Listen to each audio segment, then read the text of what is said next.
তারা নিজেদের পছন্দ মতো বন্ধু বান্ধব সার্কেল নিয়ে পরিচিত কলিগদের নিয়ে একটা সরকার গঠন করলেন। 4 মাসেও এখন পর্যন্ত এই সরকার দেশে একটা স্থিতিশীল পরিস্থিতি তৈরি করতে পারে নাই। যেই পরিস্থিতি এই মাজা ভাঙ্গা কোমর ভাঙ্গা মেরুদণ্ডহীন উপদেষ্টা পরিষদ দিয়ে মোকাবেলা করা যাবে না।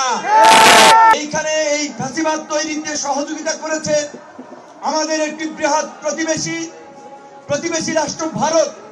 তার স্বার্থের জন্য বাংলাদেশকে একটি তার করদ রাজ্যে পরিণত করার জন্য এই আওয়ামী লীগের মতো চাটুকার দেশদ্রোহী দল তৈরি করে এই দেশের বিভিন্ন প্রতিষ্ঠানকে ধ্বংস করেছে, সামরিক বাহিনীকে পঙ্গু করেছে, তারপরে এখানে একদলীয় শাসন কায়েম করেছে। এই ছাত্র জনতার গণ অভ্যুত্থানে, এই ফ্যাসিস্ট আওয়ামী লীগের পতনে ভারত উদ্বিগ্ন।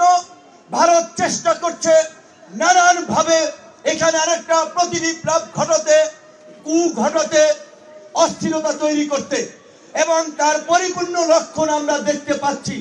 4 মাসেও এখন পর্যন্ত এই সরকার দেশে একটা স্থিতিশীল পরিস্থিতি তৈরি করতে পারে নাই, যার ফলে এখন আমাদের বিপ্লবী ছাত্ররা হত্যাকাণ্ডের আশঙ্কা প্রকাশ করছে। অনেককে বিভিন্ন জায়গায় হত্যা করা হচ্ছে, দুর্ঘটনা না পরিকল্পিত, সেগুলো সন্দেহ সংশয় তৈরি করছে।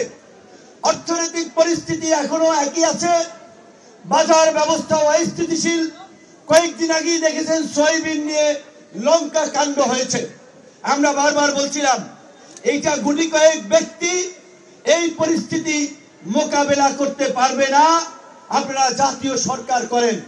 তারা করলেন না। তারা নিজেদের পছন্দ মতো বন্ধু বান্ধব সার্কেল নিয়ে পরিচিত কলিগদের নিয়ে একটা সরকার গঠন করলেন, যার ফলে এই যে শুরুর দিকে যখন আমাদের সামনে এসেছিল অন্তর্বর্তীকালীন সরকারের প্রধান হবেন ডক্টর মোহাম্মদ ইউনূস, দল মত ধর্ম বর্ণ নির্বিশেষে সকল মানুষ তাকে সমর্থন দিয়েছিল, ওয়েলকাম করেছিল। কিন্তু যখন প্রথম উপদেষ্টা পরিষদ গঠন হয়েছে তখনই মানুষ হতাশ হয়েছে। দ্বিতীয় দফা আবার বর্ধিত করা হয়েছে, সেটা দেখে আরো মানুষ বেহুশ হয়েছে। এখন আমরা বারবার বলছিলাম যে এই পরিস্থিতি, এই মাজা ভাঙ্গা কোমর ভাঙ্গা মেরুদণ্ডহীন উপদেষ্টা পরিষদ দিয়ে মোকাবেলা করা যাবে না, জাতীয় সরকার করতে হবে। তারা শুনলেন না।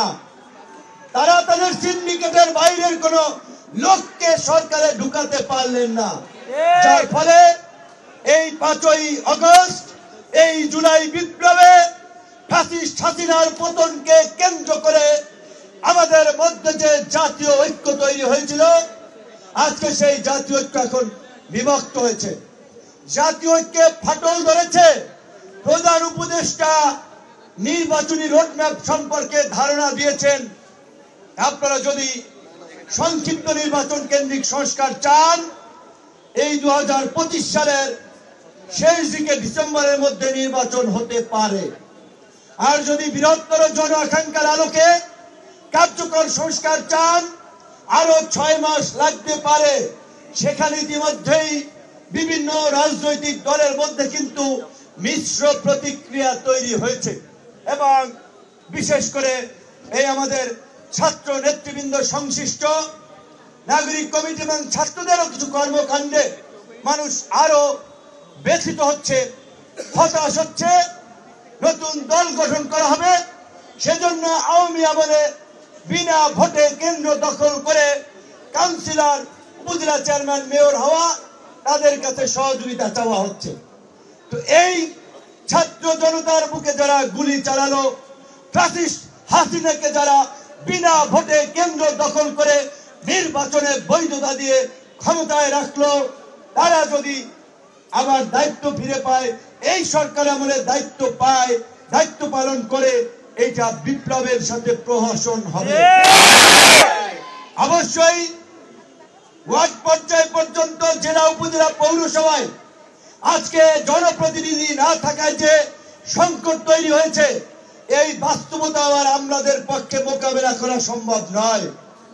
আমি শুনতে পেলাম ঢাকার কোন একটা অংশের প্রশাসক বলছে, ভাই একটা মানে বড় দু একটা দলের নাম মেনশন করে বলছে যে সেই দলের প্রধান নেতা ছাড়া এমন কোন নেতা নাই যে টেন্ডার এবং কাজের জন্য সুপারিশ কইরা না পাঠায়।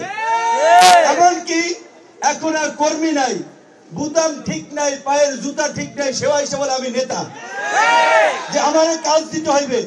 এই ভদ্রলোক এখন সিটি কর্পোরেশনে অফিস করতে পারে না ঠিক মতো, ভয়ে যায় না যে কিভাবে এই পরিস্থিতি মোকাবেলা করবে। তো স্বাভাবিকভাবেই এই বিপ্লবোত্তর পরিস্থিতিতে নানান ধরনের সুবিধাবাদী গ্রুপ আবার তৈরি হয়েছে। মানে আমার মাঝে মাঝে হাসি পায়, একটু একা একা হাসি, বলি না, বললে মানুষ ভাববে আবার না এইভাবে বিভিন্ন বা দলের প্রধান এইভাবে বলা বোধহয় ঠিক না। দেখতে পাচ্ছি বিপ্লবের নতুন নতুন দোকান। আমি আপনাদের মাধ্যমে জানতে চাই, এই তথাকথিত বিপ্লবী আর বিপ্লবের দোকানদারদেরকে, এই দোকানকে 5ই আগস্টের পরে কয়জন দেখেছেন বলেন? এই গত 16 বছরে, এই 5ই আগস্টের পূর্বে গত 16 বছরে 16টা লাইন ফেসবুকে একটা পোস্ট পাইবেন হাসিনার বিরুদ্ধে, হাসিনাদের বিরুদ্ধে। আমরা 2018 সাল থেকে হাসিনার বিরুদ্ধে দাঁড়িয়েছিলাম, হাসিনার তক্তে তাউসকে তসতস করে দিয়ে তাকে নাকে খত দিতে বাধ্য করেছিলাম, ছাত্রদের কাছে পরাস্ত করেছি, এবং ওই যে আমরা রাষ্ট্র সংস্কারের যে আওয়াজ তুলেছি, রাষ্ট্র সংস্কারে ফ্যাসিবাদের পতন ঘটিয়েছি। অবশ্যই এখন একটা উন্মুক্ত পরিবেশ, সবাই রাজনীতি করবে, মানুষের মধ্যে সচেতনতা তৈরি হোক, ভালো মানুষ নেতৃত্বে আসুক, আমরাও চাই। কিন্তু ইতিহাস বিকৃত করে, অন্যদেরকে অবমূল্যায়ন অবজ্ঞা করে এই তথাকথিত বিপ্লবী এবং বিপ্লবের দোকানদারদের বিরুদ্ধে আপনাদের সতর্ক সচেতন থাকতে হবে।